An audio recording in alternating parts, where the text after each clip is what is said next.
Let's start with the second chapter, that is some basic concept of macroeconomics. हमारे macroeconomics के कुछ basic से terms क्या हैं जो हमें हेल्प करेंगे हमारी macroeconomics को और इजी तरीके से समझने के लिए। सबसे पहले यहाँ पे हमारा आता है, जैसे हमने लास्ट क्लास में बात करी थी, गुड्स। तो व्हाट इज गुड्स? सबसे पहले गुड्स मेरे होते क्या है? कोई भी थिंग, कोई भी चीज जो हम लोग अपनी डे टू डे लाइफ में यूज करते हैं अपनी नीड या वांट को सेटिस्फाई करने के लिए, वो मेरे कहलाते हैं गुड्स। गुड्स को हमने बेसिकली दो पार्ट्स में डिवाइड किया हुआ है, final goods and intermediate goods, capital goods and consumer goods. सबसे पहले आते हैं हमारे फाइनल गुड्स की तरफ कि हमारे फाइनल गुड्स क्या होते हैं। Final goods are those goods which has crossed the boundary line and are for ready for use. Final goods हमारे वो गुड्स होते हैं जो अपनी बाउंड्री लाइन क्रॉस कर चुके हैं, बाउंड्री लाइन के बाहर जा चुके हैं और अब वो हमारे इस्तेमाल करने के लिए पूरी तरीके से तैयार हो चुके हैं। यानी कि जैसे हम लोग अपने डे टू डे लाइफ में चीजें परचेज करते हैं, तो जो चीजें हम डायरेक्टली कंज्यूम करने के लिए इस्तेमाल करते हैं कि हाँ इसको हमने खरीदा है, अब इसको डायरेक्टली हम यूज कर सकते हैं, वो मेरे कहलाते हैं फाइनल गुड्स। सेकंड आता है मेरा intermediate goods. Intermediate goods are those goods which do not cross the boundary line. Intermediate goods हमारे वो गुड्स होते हैं जो कि अभी पूरी तरीके से तैयार नहीं है या पूरी तरीके से प्रिपेयर नहीं हुए हैं और अभी वो बाउंड्री लाइन उन्हें क्रॉस नहीं करी है। जैसे एक वेजिटेबल सेलर है, वेजिटेबल सेलर ने वेजिटेबल्स खरीद के लेके आया और उसने वेजिटेबल बेच दी, तो वो उसके लिए क्या हो गया? फाइनल गुड्स, क्योंकि उसने वो लाया और उसको उसने बेच दिया, तो वो उसने इस्तेमाल कर ली, पैसा उससे कमा लिया। इंटरमीडिएट गुड्स के लिए जैसे एक रेस्टोरेंट ओनर हो गया, रेस्टोरेंट का जो ओनर है वो वेजिटेबल्स लेके आया, अब वो डायरेक्ट जो रॉ मटेरियल है वो डायरेक्ट अपने कस्टमर को सप्लाई नहीं कर सकता, तो वो क्या करेगा? वो पहले उन फ्रेश वेजिटेबल्स से जो रॉ मटेरियल रॉ वेजिटेबल्स हैं उनको कन्वर्ट करेगा फिनिश गुड्स में, उनकी पूरी करी बनाएगा, देन उसको वो अपने कस्टमर्स को सप्लाई करेगा। तो फाइनल गुड्स हमारे वो होते हैं जो रेडी टू यूज होते हैं। तो फाइनल गुड्स हमारे क्या हो गए? Ready to use. Final goods हमारे वो होते हैं जो इस्तेमाल करने के लिए तैयार हैं, वो हमारे फाइनल गुड्स कहलाते हैं। And intermediate goods are not ready to use. ये हमारे वो गुड्स होते हैं जो अभी इस्तेमाल करने के लिए तैयार नहीं है, इनमें फर्दर अभी कुछ एडिशन करना बाकी है। Now move to the next goods. अब आते हैं हमारे capital goods. Capital goods are those goods which are used for the generating the income. ऐसे गुड्स जो हमें कुछ इनकम जनरेट करके दें, जो हमें कैश जनरेट करके दें, या जो गुड्स हमें कुछ फायदा दें, वो मेरे कहलाते हैं कैपिटल गुड्स। इसमें मेरे जितने भी तरह के फिक्स एसेट्स होते हैं वो सारे के सारे मेरे फिक्स एसेट्स मेरे आते हैं कैपिटल गुड्स। जैसे कि मशीनरी का इस्तेमाल हम लोग करते हैं प्रोडक्शन के लिए, तो मेरे कैपिटल गुड्स हो गए। हमने कोई रेफ्रिजरेटर खरीदा, उसको अपनी शॉप पे रखे हुए, उसमें हम लोग कोल्ड ड्रिंक वगैरह फ्रीज करते हैं, देन उसको मार्केट में सोल्ड आउट करते हैं, तो वो मेरा कैपिटल गुड्स हो गए। तो कैपिटल गुड्स हमारे वो हैं जो हमें कैश जनरेट करने में या फर्दर इनकम जनरेट करने में हेल्प करते हैं, वो मेरे कहलाते हैं कैपिटल गुड्स। नेक्स्ट आते हैं कंज्यूमर गुड्स। कंज्यूमर गुड्स हमारे वो गुड्स होते हैं which satisfy the consumer need. जो गुड्स मेरे कंज्यूमर की नीड को सेटिस्फाई करते हैं, इन शॉर्ट जो सामान हम लेके आए अपनी नीड को सेटिस्फाई करने के लिए या अपनी वांट को फुलफिल करने के लिए, वो गुड्स मेरे कहलाते हैं कंज्यूमर गुड्स। जिन गुड्स को हमने खरीदा था बेचने के लिए, इनकम जनरेट करने के लिए, वो मेरे कहलाते हैं कैपिटल गुड्स। और जिन गुड्स को हमने खरीदा था अपनी नीड या अपनी वांट को सेटिस्फाई करने के लिए, वो मेरे कहलाते हैं कंज्यूमर गुड्स। कंज्यूमर गुड्स को फर्दर हमने 4 टाइप्स में डिवाइड किया। कंज्यूमर गुड्स को हमने फर्दर 4 टाइप्स में डिवाइड किया। First is durable goods. Durable नाम से समझ में आ रहा होगा जो लॉन्गर ड्यूरेशन सर्वाइव करता है। तो ड्यूरेबल गुड्स हमारे वो होते हैं जो हमारे लंबे टाइम पीरियड के लिए होते हैं। For example 5 to 10 years. जो गुड्स हमारे 5 से 10 साल के जिनको हम परचेस करते हैं, फॉर एग्जांपल हमारा लैंड हो गई, बिल्डिंग्स हो गई, ये सारी चीजें हमारी आती हैं ड्यूरेबल गुड्स में। सेकंड आती है मेरी semi durable. Semi durable goods हमारे वो गुड्स होते हैं जो हमारे during a short period of time के लिए होते हैं, थोड़े कम समय के लिए होते हैं। Generally we can say that 1 to 5 year, जो हमारे 1 साल से 5 साल तक के लिए होते हैं, वो मेरे आते हैं सेमी ड्यूरेबल में। For example furniture, TV, fridge, washing machine, तो जिनकी भी लाइफ स्पैन जो है या जो लाइफ साइकिल है वो 1 साल से 5 साल तक की होती है, वो सेमी ड्यूरेबल में आते हैं। जिनका लाइफ स्पैन 5 साल और 5 साल से ज्यादा का होता है, वो मेरे आते हैं ड्यूरेबल गुड्स में। Next is non durable goods. Non durable goods हमारे वो गुड्स होते हैं जो कि जिनका लाइफ स्पैन होता है वो 1 साल से कम होता है, यानी जो 1 साल से पहले जल्दी खराब हो जाते हैं या 1 साल तक ही जिनको हम इस्तेमाल कर सकते हैं, वो मेरे आते हैं नॉन ड्यूरेबल में। फॉर एग्जांपल क्लोथ्स, ठीक, मोबाइल फोन्स, ये जनरली चीजें जो होती है वो हमारी 1 ईयर की होती है, इसके बाद लोग इसको चेंज कर देते हैं। नॉन ड्यूरेबल जिनका लाइफ स्पैन 1 ईयर का होता है, सेमी ड्यूरेबल जिनका life span 1 year to 5 year होता है, एंड ड्यूरेबल गुड्स जिनका लाइफ स्पैन 5 ईयर और मोर होता है। नेक्स्ट आता है नॉन मटेरियल गुड्स और सर्विसेज। नेक्स्ट जो गुड्स है उनको हम लोग गुड्स नहीं कहते, वो हमारे सर्विसेज होते हैं। सर्विसेज हमारे are those goods which are directly consume by a consumer. Services हमारी वो चीजें हैं जो डायरेक्टली एक कंज्यूमर जो है वो कंज्यूम कर लेता है, उसमें बीच में कोई भी मीडिएटर इन्वॉल्व नहीं होता है। सर्विसेज को हम स्टोर करके भी नहीं रख सकते हैं। फॉर एग्जांपल एक कोई लॉयर है, आपने उससे कुछ लॉ रिलेटेड हेल्प मांगी, तो डायरेक्टली आपको एडवाइस करेगा या आपको सजेशन देगा और आप उस चीज को फॉलो कर लेंगे। एक टीचर है, उसने आपको पढ़ाया, आपने डायरेक्टली उसकी बातों को समझा और आपने उस चीज को ग्रैब कर लिया। तो सर्विसेज जो होती है वो डायरेक्टली प्रोड्यूस की जाती है by the producer and it is directly consume by the consumer. Services को ना ही हम स्टोर करके रख सकते हैं और ना ही इनको हम फॉर फ्यूचर कंजम्पशन के लिए स्टोर कर सकते हैं। तो हमने अपने कंज्यूमर गुड्स को 4 पार्ट्स में डिवाइड किया, durable, semi durable, non durable and non material और सर्विसेज। नाउ अब सभी के मन में एक क्वेश्चन आ रहा होगा कि जो हमारे फाइनल गुड्स होते हैं वो इंटरमीडिएट गुड्स हो सकते हैं? Is the same goods may be final और इंटरमीडिएट? क्या सेम गुड्स मतलब जो हमारा एक ही गुड है वो हमारा फाइनल और इंटरमीडिएट दोनों हो सकता है? तो हाँ, हमारा जो गुड है वो फाइनल और इंटरमीडिएट, सेम गुड्स हमारा फाइनल और इंटरमीडिएट हो सकता है। इसका आंसर मेरा हो गया यस। अब कैसे हो सकता है? फॉर एग्जांपल ये मार्कर है, ये मार्कर मैंने परचेज किया, अब इस मार्कर को अगर मैं डायरेक्टली यूज कर लेता हूं, जैसा एज इट इज ये है, मैं इसको ऐसा ही इस्तेमाल कर लेता हूं, तो ये मेरे लिए फाइनल गुड्स हो गया। बट अगर मैं इसमें अपने नाम पे कुछ स्टिकर लगा लूं, अपनी नाम जो मेरी कंपनी है उस कंपनी का कुछ मैं लोगो वगैरह इसमें ऐड ऑन कर दूं, तो ये मेरे लिए हो गया इंटरमीडिएट गुड्स, क्योंकि मैंने इसमें फर्दर कुछ चीजें ऐड ऑन करी है, तब मैं इसको आगे सोर्ट आउट करूंगा। तो यस, कोई भी एक सेम चीज, कोई एक सेम गुड्स मेरा फाइनल गुड्स भी हो सकता है और मेरा इंटरमीडिएट गुड्स भी हो सकते हैं। बस फर्क ये होगा कि अगर आप उसमें कुछ ऐड ऑन कर रहे हैं तो वो इंटरमीडिएट हो जाएगा, और अगर आप उसमें कुछ ऐड ऑन नहीं कर रहे हैं, उसको एज इट इज यूज कर रहे हैं, तो वो मेरे फाइनल गुड्स हो जाएंगे। Okay, now all the capital goods are producer goods. मेरे जितने भी कैपिटल गुड्स होते हैं वो प्रोड्यूसर गुड्स होते हैं। अब कैपिटल गुड्स तो मैं आपको समझा चुका हूं। प्रोड्यूसर गुड्स क्या होते हैं? प्रोड्यूसर गुड्स हमारे वो होते हैं जो हमें कुछ प्रोड्यूस करने में हेल्प करते हैं। जो भी हमें कुछ प्रोड्यूस करने में, कुछ प्रोडक्शन करने में हेल्प कर रहे हैं, वो सारे के सारे मेरे प्रोड्यूसर गुड्स होते हैं। जैसे अभी मैंने आपको एग्जांपल दिया, एक मशीनरी मैंने परचेज करी, ठीक, अब उस मशीनरी से मैं कुछ प्रोडक्शन कर रहा हूं, तो मेरा प्रोड्यूसर गुड भी हो गया। अब जो भी वो प्रोडक्शन हो रहा है, अगर मैं उसको बेच रहा हूं मार्केट में, तो वो मेरा कैपिटल गुड्स हो गया। मतलब आपने कोई भी मशीनरी अपने फैक्ट्री में इंस्टॉल करी, अगर उस मशीनरी से जो भी प्रोडक्शन आप निकाल रहे हो या जो भी प्रोडक्शन आप कर रहे हो, अगर आप उसको अपने यूज के लिए कर रहे हो, तो वो सिर्फ एक प्रोड्यूसर गुड होगा। बट अगर आप उसी गुड्स को मार्केट में बेच रहे हो, तो वो मेरा कैपिटल गुड्स हो जाएगा, क्योंकि उससे आपने इनकम अर्न करी है। तो मेरा हर कैपिटल गुड्स प्रोड्यूसर गुड हो सकता है। जैसे आप एक शॉपकीपर हो, ठीक, आपने क्या किया, अपनी शॉप में आपने एक फ्रिज रखा, और आप इस फ्रिज में अपने जो पानी आपने रखा उसको ठंडा करके मार्केट में बेचते हो, तो जो आपका फ्रिज हो गया वो आपके लिए कैपिटल गुड है, क्योंकि वो आपको पानी ठंडा करके आप बेच रहे हो, तो आपको इनकम जनरेट करके दे रहा है। बट उसी फ्रिज में आप अपने लिए भी तो पानी रख के पी सकते हो, तो वो आपका प्रोड्यूसर गुड भी हो गया। तो मेरे जितने भी कैपिटल गुड्स है वो सारे के सारे आपके प्रोड्यूसर गुड्स हो सकते हैं। लेकिन all the producer goods are not capital goods. लेकिन मेरे जितने प्रोड्यूसर गुड्स हैं वो कैपिटल गुड्स नहीं हो सकते। क्यों? आपके घर पे फ्रिज है, आप उस फ्रिज में पानी रखते हो, ठंडा करते हो और खुद पी लेते हो, उसको बेचते हो? नहीं बेचते हो। क्यों? क्योंकि वो आपने अपने हाउस होल्ड कंजप्शन के लिए लिया हुआ है, वो आपने अपने पर्सनल कंजप्शन के लिए लिया हुआ है। तो वही सेम चीज यहां पे भी है कि मेरे जितने भी कैपिटल गुड्स हैं वो सारे के सारे कैपिटल गुड्स मेरे प्रोड्यूसर गुड्स हो सकते हैं, लेकिन मेरे जितने प्रोड्यूसर गुड्स हैं वो मेरे कैपिटल गुड्स नहीं हो सकते। ठीक है, बात समझ में आ गई? मेरे जितने कैपिटल गुड्स हैं वो प्रोड्यूसर गुड्स हो सकते हैं, क्योंकि मेरे कैपिटल गुड्स में से हम चीजों को अपने इस्तेमाल के लिए हम गुड्स को विड्रॉ कर सकते हैं। लेकिन जो मेरे प्रोड्यूसर गुड्स हैं, जिनको हम पहले से खुद ही इस्तेमाल कर रहे हैं, उनको हम फर्दर सोल्ड आउट नहीं कर सकते। Let's take another example. आपकी फर्नीचर शॉप है, उस फर्नीचर शॉप से आप फर्नीचर अपने लिए तो ले सकते हो कि भैया हमें घर में जरूरत है फर्नीचर की, हमने वहां से एक सोफा लिया अपनी फर्म से और घर पे रख लिया। लेकिन क्या आप अपने घर का जो फर्नीचर है उसको मार्केट में जाकर बेच सकते हो? नहीं बेच सकते हो। तो वही चीज यहां पे है कि मेरे हर कैपिटल गुड्स प्रोड्यूसर गुड्स हो सकते हैं, लेकिन मेरे हर प्रोड्यूसर गुड्स कैपिटल गुड्स नहीं हो सकते। Clear? Now move to the next topic. Good, सारे टॉपिक ओवर हो गया। अब आते हैं हमारे नेक्स्ट टॉपिक की तरफ, which is the consumer expenditure. अब कंजप्शन एक्सपेंडिचर क्या होता है? कंजप्शन एक्सपेंडिचर मैंने आपको अपने पिछले चैप्टर में बताया था कि हम अपनी इकोनॉमी में चीजों को कंज्यूम करने के लिए जो भी एक्सपेंसेस करते हैं, जो भी खर्चे हम करते हैं, वो सारे एक्सपेंसेस मेरे क्या कहलाते हैं? Consumption expenditure. यानी कि हम जो भी चीजें अपने कंजप्शन के लिए इस्तेमाल कर रहे हैं, हमने कुछ एक्सपेंसेस किया, कुछ खर्चा किया, और उस खर्चे से हमने कुछ कंज्यूम किया, हमने कुछ सेटिस्फाई किया, वो मेरे कहलाते हैं कंजप्शन एक्सपेंडिचर। अब कंजप्शन कौन कौन करता है? हाउस होल्ड सेक्टर, यानी कि हम लोग हो गए, हम लोग हाउस होल्ड सेक्टर में आते हैं। गवर्नमेंट, कई बार जो गवर्नमेंट है वो भी अपने कंजप्शन पर्पस के लिए एक्सपेंसेस कर देती है। जैसे गवर्नमेंट ने अपने सोशल वेलफेयर स्कीम में कुछ कर दिया, या गवर्नमेंट ने अपने एनजीओस के लिए कुछ वर्क परफॉर्म कर दिया, या अपनी एनपीओस के लिए, या गवर्नमेंट स्कूल्स के लिए, हॉस्पिटल्स के लिए कुछ उसने स्पेशल स्कीम्स प्रोवाइड करा दी है, तो वो सारी चीजें मेरी गवर्नमेंट कंजप्शन एक्सपेंडिचर पे जाती है। क्योंकि गवर्नमेंट कभी भी कुछ जो social welfare investment social welfare पे जो खर्चा करती है वो कभी भी इन्वेस्टमेंट पर्पस से नहीं करती है। तो गवर्नमेंट के जितने भी एक्सपेंसेस आपके सोशल वेलफेयर पे होते हैं वो आते हैं मेरे कंजप्शन एक्सपेंडिचर। नेक्स्ट मेरे आता है NPO. NPO refers to the non-profit organization, or as we can say that the not-for-profit organization.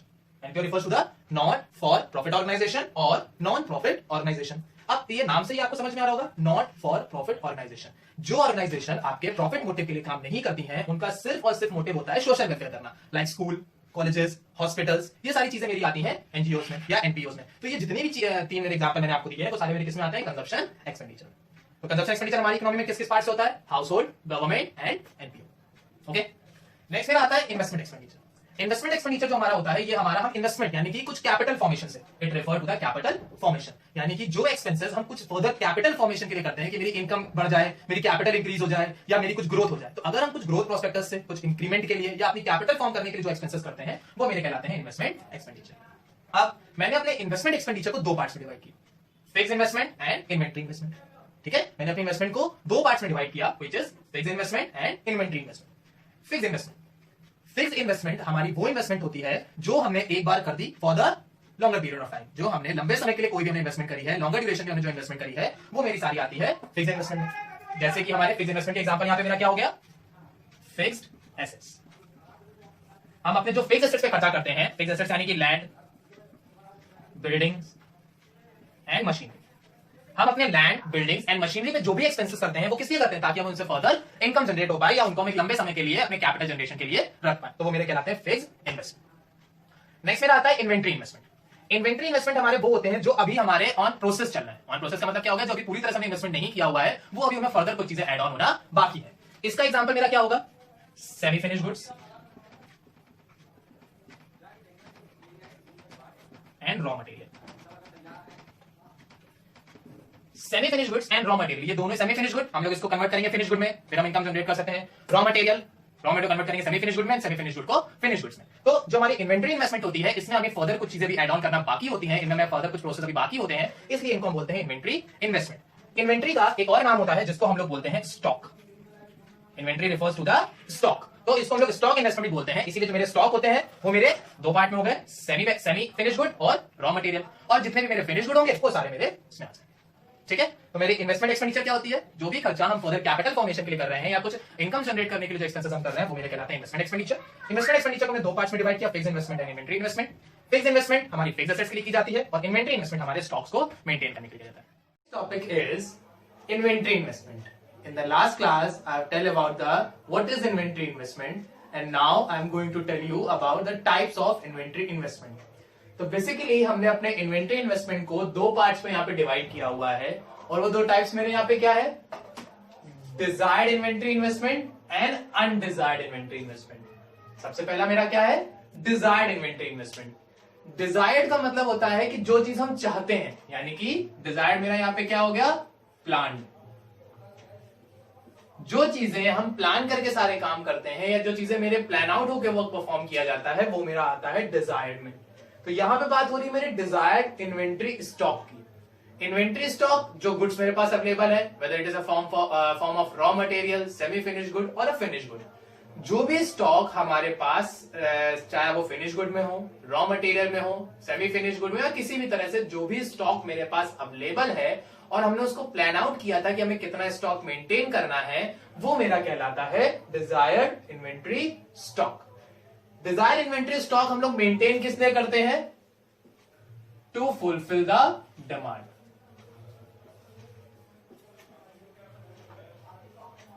Desired inventory stock किस लिए मेंटेन करते हैं, ताकि इन फ्यूचर अगर हमारी मार्केट में किसी भी तरह के गुड्स की डिमांड अराइज होती है तो हम इजिली अपनी डिमांड्स को मेंटेन कर पाए। नेक्स्ट मेरा आता है अनडिजायर्ड इन्वेंट्री स्टॉक। अनडिजायर्ड का मतलब हो गया जो मेरे अनप्लान्ड हो गए। अनप्लान्ड का मतलब जिनको हम चाहते नहीं थे, but due to some reason या due to some natural calamities या due to some external forces हमारे अगर वो स्टॉक मेंटेन हो जाते हैं तो वो मेरे कहलाते हैं अनडिजायर्ड इन्वेंट्री स्टॉक।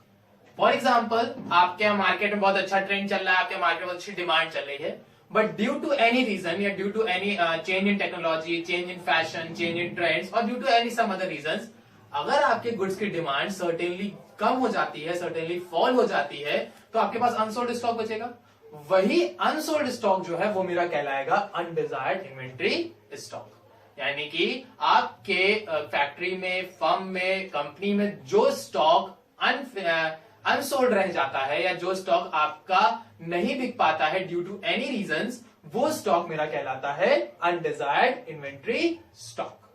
ठीक है, तो इन्वेंट्री स्टॉक मेरे कितने तरह के होते हैं, दो तरह के होते हैं, डिजायर्ड और अनडिजायर्ड। डिजायर्ड मेरा प्लान्ड होता है और अनडिजायर्ड मेरा अनप्लान्ड होता है। ठीक है ना, अब हमने क्या किया, जो मेरी अब मेरा आता है इन्वेस्टमेंट। इन्वेस्टमेंट मैंने आपको लास्ट क्लास में बताया था, अगर नहीं देखी तो मेरी लास्ट वीडियो पे देख सकते हैं। इन्वेस्टमेंट जो भी चीज हम अपने कैपिटल फॉर्मेशन पे इस्तेमाल करते हैं, यानी अपनी कैपिटल्स को फॉर्म करने के लिए इस्तेमाल करते हैं, कैपिटल इंक्रीज करने के लिए इस्तेमाल करते हैं, वो मेरी कहलाती है इन्वेस्टमेंट। इन्वेस्टमेंट को बेसिकली हमने दो पार्ट्स में यहां पे डिवाइड किया हुआ है, gross investment and net investment. सबसे पहले बात करते हैं ग्रॉस इन्वेस्टमेंट की। ग्रॉस इन्वेस्टमेंट हमारा इन्वेस्टमेंट का ही एक पार्ट होता है जिसमें अभी हमारे कुछ जो भी हमने नए चीजें खरीदी हैं या हमने कुछ चीजें उसमें ऐड ऑन करानी है या हमने कोई भी इन्वेस्टमेंट ऐसा किया हुआ है जिसमें हमारे हर तरह के एक्सपेंसेस हमने इंक्लूड नहीं किए हुए हैं। तो अगर हम अपनी इन्वेस्टमेंट में हर तरह के एक्सपेंसेस इंक्लूड नहीं करते हैं तो उसको हम लोग बोलते हैं ग्रॉस इन्वेस्टमेंट। और जब हम अपने इन्वेस्टमेंट में हर तरह के एक्सपेंसेस इंक्लूड कर लेते हैं, जैसे हमने कोई मशीनरी खरीदी, उस मशीनरी पे जो भी डेप्रिसिएशन चार्ज हो रहा है, अगर हमने मशीनरी पे डेप्रिसिएशन ऐड कर लिया तो वो बन जाती है नेट इन्वेस्टमेंट। और अगर हमने अपनी मशीनरी पे डेप्रिसिएशन ऐड नहीं किया हुआ है तो वो बन जाती है मेरी ग्रॉस इन्वेस्टमेंट। ग्रॉस इन्वेस्टमेंट हमारा टोटल नहीं होता है क्योंकि इसमें अभी कुछ एक्सपेंसेस डिडक्ट करना बाकी रह जाते हैं। वहीं जो मेरा नेट इन्वेस्टमेंट होता है वो मेरी कंप्लीट समरी होती है और इसमें हमें किसी भी तरह की अब चीजें फर्दर चीजें ऐड ऑन करने की जरूरत नहीं होती है। जैसे मैंने यहाँ पे फॉर्मूले से भी समझाया हुआ है, अगर आपको ग्रॉस इन्वेस्टमेंट निकालनी तो आप क्या करोगे, नेट इन्वेस्टमेंट प्लस डेप्रिसिएशन, यानी अगर आप नेट इन्वेस्टमेंट में से डेप्रिसिएशन ऐड कर देते हो तो बन जाएगा आपका ग्रॉस इन्वेस्टमेंट, और वहीं अगर आप अपने ग्रॉस इन्वेस्टमेंट में से डेप्रिसिएशन लेस कर देते हो तो बन जाएगा नेट इन्वेस्टमेंट। जैसे अभी मैंने कहा कि ग्रॉस इन्वेस्टमेंट आपका टोटल पार्ट नहीं होता है जिसमें डेप्रिसिएशन अभी नहीं लिया हुआ है, तो ग्रॉस इन्वेस्टमेंट में से जब आप डेप्रिसिएशन माइनस कर दोगे तो वो आपकी एग्जैक्ट फिगर बन के आ जाएगी, तो वो नेट इन्वेस्टमेंट कहलाएगा। और वहीं जब आप अपने नेट इन्वेस्टमेंट में डेप्रिसिएशन ऐड कर दोगे तो वो मेरा ग्रॉस इन्वेस्टमेंट बन जाएगा। क्लियर है? तो इन्वेस्टमेंट के दो पार्ट हो गए, ग्रॉस और नेट। ग्रॉस इन्वेस्टमेंट जिसमें भी कुछ एक्सपेंसेस डिडक्ट करना बाकी रह जाते हैं, हमने मशीनरी में कुछ एक्सपेंसेस अभी डिडक्ट नहीं किए हुए हैं। वहीं जो मेरी नेट इन्वेस्टमेंट होती है इसमें हमने अपनी सारी चीजें कंप्लीट कर ली है। ठीक है, अब नेट और ग्रॉस इन्वेस्टमेंट तो बता दी मैंने। अब आता है व्हाट इज डेप्रिसिएशन। डेप्रिसिएशन मेरा क्या होता है, तो डेप्रिसिएशन का मतलब होता है loss in value of assets. हमारे एसेट्स में जो भी वैल्यू में लॉस होता है या जो भी मेरे एसेट्स की वैल्यू कम होती है वो लॉस ऑफ वैल्यू मेरा क्या कहलाता है, डेप्रिसिएशन। ये लॉस ऑफ वैल्यू या ये डेप्रिसिएशन मेरा किसी भी वजह से हो सकता है, नॉर्मल यूजेस पे हो सकता है, वियर एंड टेयर पे हो सकता है, टेक्नोलॉजी चेंज होने पे हो सकता है, मशीनरी खराब ऑब्सोलेंस हो जाने पे हो सकता है, ठीक है, नेचुरल किसी कैलेमिटीज की वजह से हो सकता है। यानी ये जो मेरे एसेट्स में जो वैल्यू कम हो रही है वो मेरे किसी भी रीजन से हो सकती है। जैसे फॉर एग्जाम्पल आपने कोई नई बाइक खरीदी, आपने शोरूम में जाके बाइक खरीदी, वो 1 लाख रुपए की बाइक थी। आप उसको शोरूम से बाहर लेके जैसे ही निकलते हो उस बाइक की वैल्यू अपने आप 5 से 7 हजार रुपए कम हो जाती है। क्यों कम हो जाती है, क्योंकि आपने उसको कुछ टाइम के लिए इस्तेमाल कर लिया तो उसकी उतने टाइम के लिए वैल्यू उसकी कम हो गई। वहीं आपने उसको साल, 1.5 साल, 2 साल इस्तेमाल कर लिया तो उसकी वैल्यू उसी टाइम पीरियड के हिसाब से कम होती जाएगी। तो अगर आप अपने इसमें एसेट्स में चाहे इसको इस्तेमाल करो या ना करो, आप यूज में लाओ या ना लाओ, इनकी जो वैल्यूज है उसमें कुछ ना कुछ डिक्रीमेंट आता ही रहेगा। और यही जो मेरा डिक्रीमेंट ऑफ वैल्यू होती है या जो लॉस ऑफ वैल्यू होती है, ये लॉस ऑफ वैल्यू मेरा क्या कहलाता है, डेप्रिसिएशन। इस डेप्रिसिएशन को हम लोग कंजप्शन ऑफ फिक्स कैपिटल भी कहते हैं।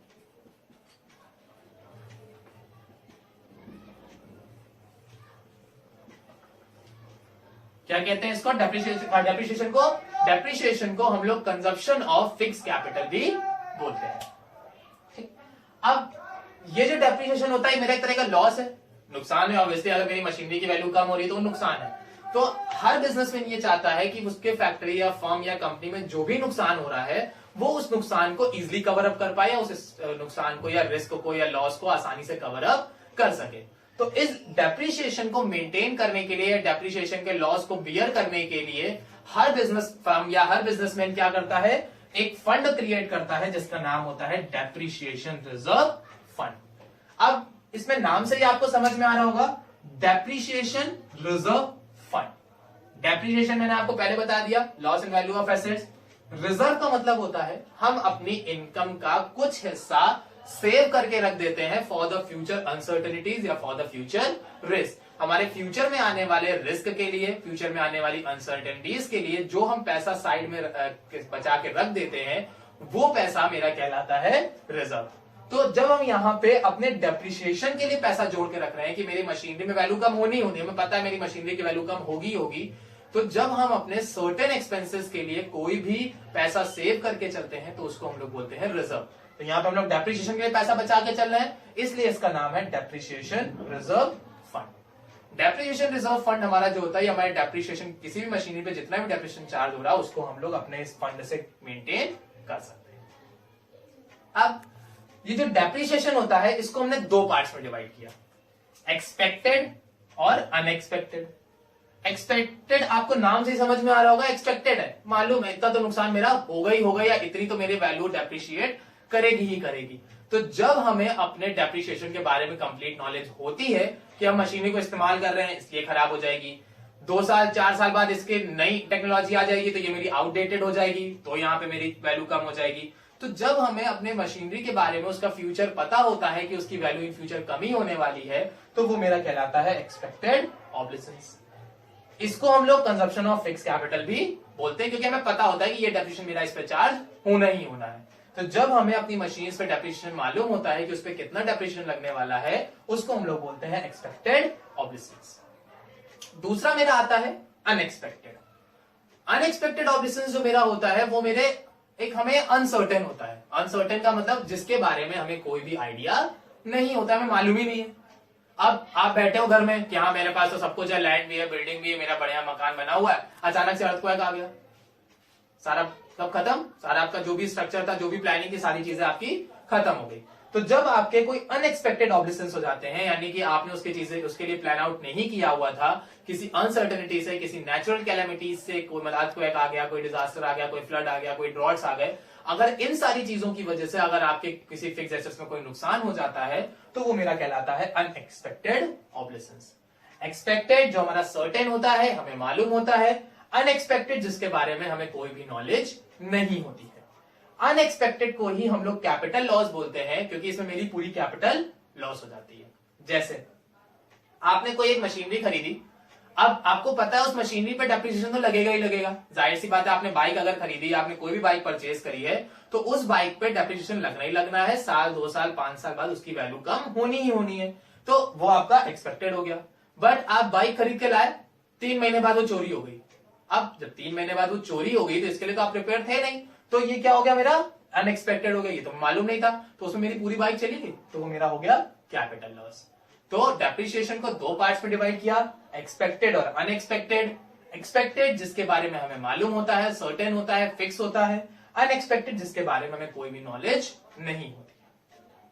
क्लियर है? ओके। नाउ अब आता है मेरा next topic, stock and flow concept. Stock concept जो हमारा होता है, ये मेरे पर्टिकुलर पीरियड ऑफ टाइम के लिए होता है। पर्टिकुलर पीरियड का टाइम मतलब क्या हो गया, यहाँ पे हम बात करते हैं 10 तारीख की, 10 अप्रैल की बात कर रहे हैं, हम 10 सितंबर की बात कर रहे हैं, हम 12 सितंबर की बात कर रहे हैं, हम 10 सितंबर में शाम के 5 बजे की बात कर रहे हैं। तो जब हम एक पर्टिकुलर फिक्स टाइम पीरियड की बात करते हैं, एक पीरियड ऑफ टाइम की बात करते हैं, तो वो मेरा कहलाता है स्टॉक कॉन्सेप्ट। इसमें बाकी कोई भी टाइम डायमेंशनल नहीं होते हैं। टाइम डायमेंशन का मतलब क्या हो गया, हम इसमें महीने की बात नहीं कर रहे हैं, हम इसमें किसी दूसरी चीज की बात नहीं, हम पर्टिकुलर सिर्फ एक स्पेसिफिक उसी टाइम पीरियड की जब बात करते हैं, उसी सर्टेन टाइम पीरियड की बात करते हैं, तो वो मेरा क्या कहलाता है, स्टॉक कॉन्सेप्ट। जैसे आपकी वेल्थ, अब आपसे किसी ने पूछा भाई तुम्हारे पास कितनी वेल्थ है, मतलब टोटल कितना पैसा है, आपने कहा मेरे पास होगा ऐसे 30 लाख के आसपास, मेरे एसेट्स, मेरी मशीनरी, मेरी बिल्डिंग, मेरे फॉर्म, मेरे हाउसेस सब मिला के 30 लाख का है। तो ये जो वैल्यू है, ये आपकी टाइम अब चेंज तो होने नहीं वाली उस टाइम पीरियड के लिए, वो तो फिक्स हो गई ना। या आपने कोई इन्वेस्टमेंट कर दी, आपने इन्वेस्टमेंट डाल दिया, तो भी वो फिक्स रहेगा। मनी सप्लाई, आप एक टाइम पीरियड पे आप सामान खरीदने गए, आपने 100 रुपए का सामान खरीदा, तो 100 रुपए की मनी सप्लाई करी, तो वो 100 रुपए क्या हो गया आपके गए, यानी वो स्टॉक था, फिक्स वैल्यू थी। तो उसी तरह से जब हम एक पर्टिकुलर पीरियड ऑफ टाइम की बात करते हैं, तो वो मेरा कहलाता है स्टॉक कॉन्सेप्ट। दूसरा आता है मेरा फ्लो कॉन्सेप्ट। फ्लो नाम से ही समझ में आ रहा होगा आपका, ये चेंज होता रहता है। तो किसी भी चीज की वैल्यू में जब चेंजमेंट आता रहता है, यानी एक specific period of time, specific period हो सकता है यहां पे स्पेसिफिक पीरियड का मतलब मेरा क्या हो गया, मंथ, ईयर, और आपका जब मंथ, ईयर या वीक की बात होती है, तो एक स्पेसिफिक टाइम पीरियड की बात हो रही है कि इस हफ्ते कितना था, इस महीने कितना था, या इस साल कितना था। तो जब एक particular fix period of time की बात होती है, तो वो मेरा कहलाता है फ्लो कॉन्सेप्ट। और जब पर्टिकुलर एक ही पीरियड की बात हो रही है, जैसे कि मेरा हम डे की बात कर रहे हैं या डेट की बात कर रहे हैं, तो पर्टिकुलर एक डे या पर्टिकुलर एक डेट की बात करते हैं, तो वो मेरा कहलाता है स्टॉक कॉन्सेप्ट। और जब हम लोग स्पेसिफिक पीरियड ऑफ टाइम की बात करते हैं, तो वो मेरा कहलाता है flow concept. Stock concept particular एक डे या डेट की बात करेंगे, फ्लो कॉन्सेप्ट जिसमें हम लोग एक स्पेसिफिक पीरियड ऑफ टाइम की बात करेंगे, वो मेरा कहलाएगा फ्लो कॉन्सेप्ट। फ्लो कॉन्सेप्ट को हमने फर्दर 2 पार्ट्स में डिवाइड किया हुआ है। फ्लो कॉन्सेप्ट यहां पे 2 पार्ट्स में इसको हमने डिवाइड किया हुआ है, real flow and money flow. हमने क्या किया, हम अपने फ्लो को 2 पार्ट्स में डिवाइड किया हुआ है, real flow and money flow. Real flow का मतलब होता है कि जब हम लोग जो भी फ्लो की बात करें उसमें अगर हम गुड्स या सर्विसेज फ्लो करा रहे हैं, जब भी हम एक स्पेसिफिक पीरियड ऑफ टाइम में सिर्फ गुड्स या सर्विसेज का फ्लो करा रहे हैं तो वो मेरा कहलाता है रियल फ्लो। जब हम लोग क्या कर रहे हैं, गुड्स एंड सर्विसेज अगर मार्केट में फ्लो करा रहे हैं तो वो मेरा कहलाएगा रियल फ्लो। और वहीं अगर हम उसी टाइम पीरियड में पैसा फ्लो करा दें, मार्केट में मनी क्रिएशन करा दें, मनी सप्लाई इंक्रीज करा दें या पैसा फ्लो करा दें तो वो मेरा कहलाएगा मनी फ्लो। तो फ्लो को बेसिकली हमने दो पार्ट्स में डिवाइड किया, real flow and money flow. Real flow मेरे गुड्स एंड सर्विसेज कहलाते हैं और मनी फ्लो में हम लोग मनी सप्लाई की बात करते हैं। ठीक है, तो क्या क्या चीजें थी हमारी यहाँ पे, डिजायर्ड इन्वेंट्री जो प्लान्ड होती है, अनडिजायर जो अनप्लान्ड होती है, ग्रॉस इन्वेस्टमेंट जिसमें अभी डेप्रिसिएशन डिडक्ट करना बाकी है, नेट इन्वेस्टमेंट जिसमें हम सारे अपने एक्सपेंसेस डिडक्ट कर चुके हैं, depreciation loss in the value of assets, हमारे एसेट्स में जो वैल्यू में डिक्रीमेंट आता है वो डेप्रिसिएशन कहलाता है। इस डेप्रिसिएशन को कवर अप जो हम लोग करते हैं वो डेप्रिसिएशन रिजर्व फंड के थ्रू करते हैं। डेप्रिसिएशन को दो पार्ट्स में डिवाइड किया, एक्सपेक्टेड और अनएक्सपेक्टेड। एक्सपेक्टेड मेरा सर्टेन होता है, अनएक्सपेक्टेड मेरा अनसर्टेन होता है। फिर आता है मेरा stock concept and flow concept. Stock concept particular period of time के लिए होता है, फ्लो कॉन्सेप्ट मेरा स्पेसिफिक पीरियड ऑफ टाइम के लिए होता है। फ्लो को हमने दो पार्ट्स में डिवाइड किया, real flow and money flow. Real flow में गुड्स एंड सर्विसेज का फ्लो होता है एंड मनी फ्लो में हमारे मनी का फ्लो होता है। ओके, समझ में आ गया इसको? एक बार सब लोग नोट डाउन कर लीजिए इसको।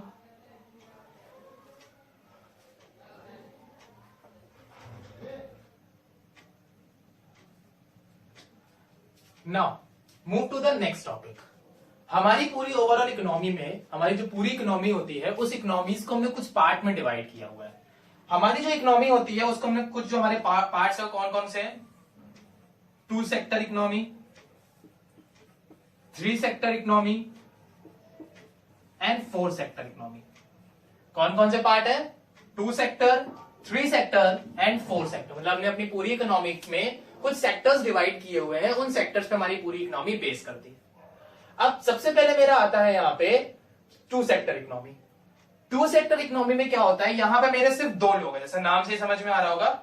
2 सेक्टर इकोनॉमी में सिर्फ 2 लोग हमारे यहाँ पे इन्वॉल्व होते हैं। एक मेरा होता है हाउस होल्ड और दूसरा मेरा होता है प्रोड्यूसर। कौन कौन है, हाउस होल्ड और प्रोड्यूसर।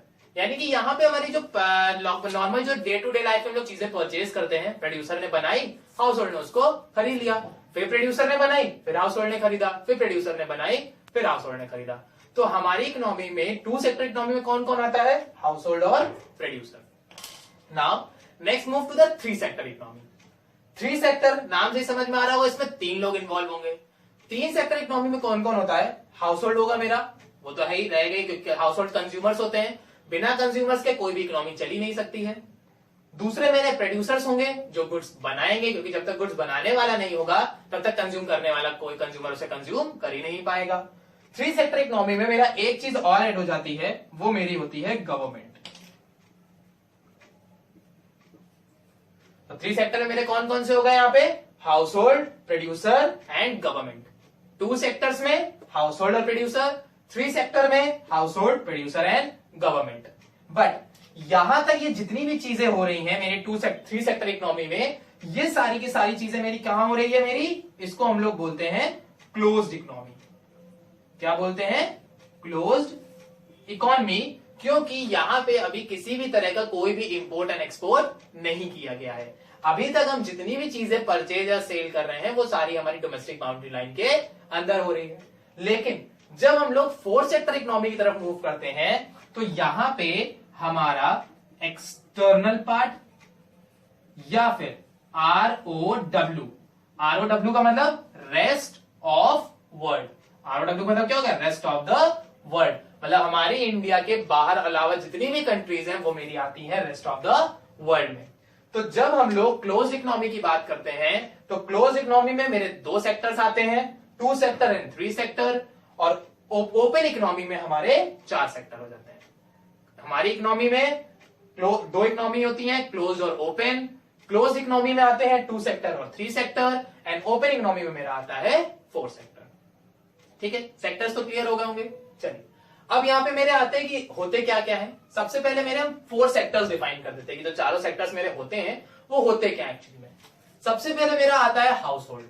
हाउस होल्ड को यहाँ पे हम लोग कंज्यूमर्स भी कहते हैं, क्योंकि अभी जैसा हमने बताया हाउस होल्ड कौन होते हैं, जो सारे गुड्स एंड सर्विसेज को कंज्यूम करते हैं, उनको इस्तेमाल करते हैं, वो मेरे कहलाते हैं कंज्यूमर्स। तो हाउस होल्ड सेक्टर मेरा क्या होता है, कंज्यूमर्स होता है, जो कि अपने इनकम को स्पेंड करता है डिफरेंट गुड्स एंड सर्विसेज पे ताकि वो मैक्सिमम सेटिस्फैक्शन अवेल कर सके। दूसरा मेरा यहाँ पे आता है प्रोड्यूसर या फिर फर्म, क्योंकि बहुत सारी बुक्स में आपको प्रोड्यूसर भी लिखा मिलेगा और बहुत सारी बुक्स में आपको फर्म्स भी लिखा मिलेगा।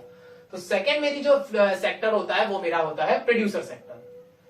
प्रोड्यूसर सेक्टर का काम होता है, ये क्या करता है, हमारे गुड्स जो मेरे रॉ मटेरियल है या जो मेरे सेमी फिनिश गुड है इनको कन्वर्ट करता है फिनिश गुड्स में। तो ये काम मेरा किसका होता है, प्रोड्यूसर या फिर फर्म का।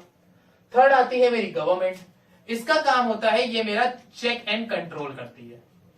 चेक एंड कंट्रोल का मतलब क्या होगा, यहाँ पे ये मेरी जितनी भी फर्म्स या इंडस्ट्रीज हैं उनको कंट्रोल करके रखती है, जो किसी भी तरह की इलीगल एक्टिविटी में या किसी भी तरह की अनफेयर ट्रेड प्रैक्टिसेस में इन्वॉल्व ना हो जाए।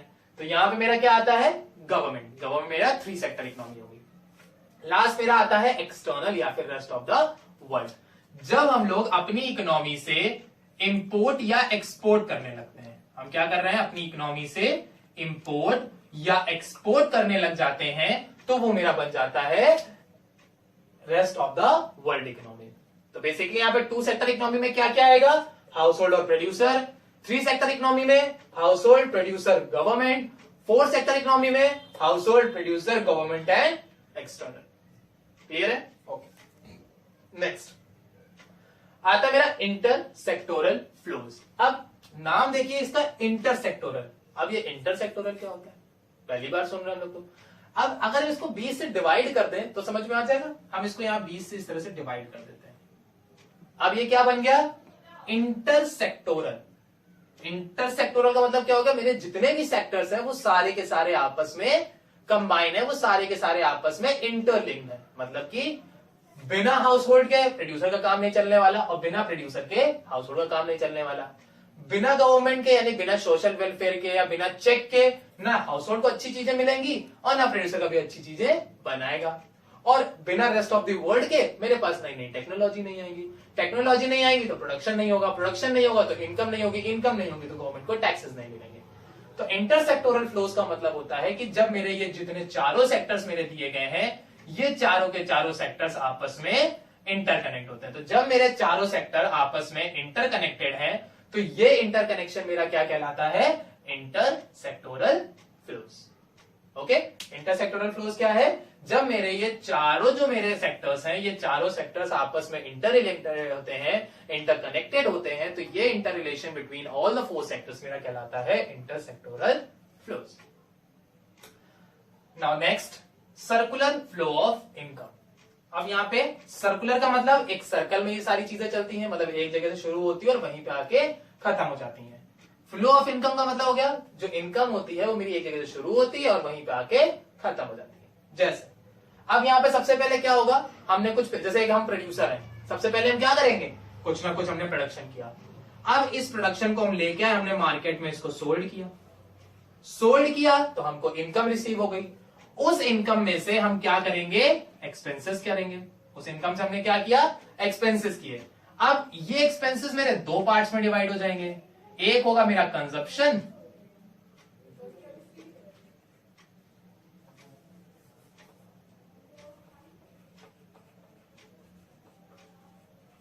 और दूसरा हो जाएगा इन्वेस्टमेंट। एक क्या हो गया, कंजप्शन, और दूसरा क्या हो गया, इन्वेस्टमेंट। अब जब हमने कंजप्शन किया है तो ये कंजप्शन की जो एक्सपेंसेस होगी वो किसी दूसरे प्रोड्यूसर की इनकम बन गई, हो गई ना। जब हमने कुछ कंज्यूम किया, जब हमने कोई चीजें कंज्यूम करी तो उससे क्या हुआ, किसी दूसरे प्रोड्यूसर की इनकम हुई, वो दूसरा प्रोड्यूसर इनकम जनरेट करेगा। लेकिन वहीं जब हमने इन्वेस्टमेंट करी तो ये इन्वेस्टमेंट क्या करेगी, फिर से मेरे प्रोडक्शन में इफेक्ट डालेगी। फिर हमने प्रोडक्शन से इनकम जनरेट करी, इनकम से एक्सपेंसेस के, इनकम से फिर हमने ये सारी चीजें फिर से रेगुलेट कर दी। तो यहां पे क्या हो गया मेरा सर्कुलर फ्लो ऑफ इनकम, मेरे प्रोडक्शन, इनकम, एक्सपेंसेस। प्रोडक्शन क्या हुआ, हमने कोई चीजें बनाई, बनाने के बाद हमने उसको बेचा, बेचने के बाद जो पैसा आया उस इनकम से हमने एक्सपेंसेस किए, एक्सपेंसेस को हमने दो पार्ट्स में डिवाइड किया, consumption expenses and investment expenses. Consumption expenses जब किए हैं तो वो किसी दूसरे प्रोड्यूसर की इनकम बन जाएगी जाके, और जब इन्वेस्टमेंट एक्सपेंसेस करेंगे तो वो मेरा ही प्रोडक्शन में इंक्रीमेंट दिखाएगी। तो ये जो मेरा पूरा फ्लो होता है, ये पूरा फ्लो मेरा क्या कहलाता है? Circular flow of income. समझ में आ गया सबको? एक बार नोट कर लीजिए इसको पूरा।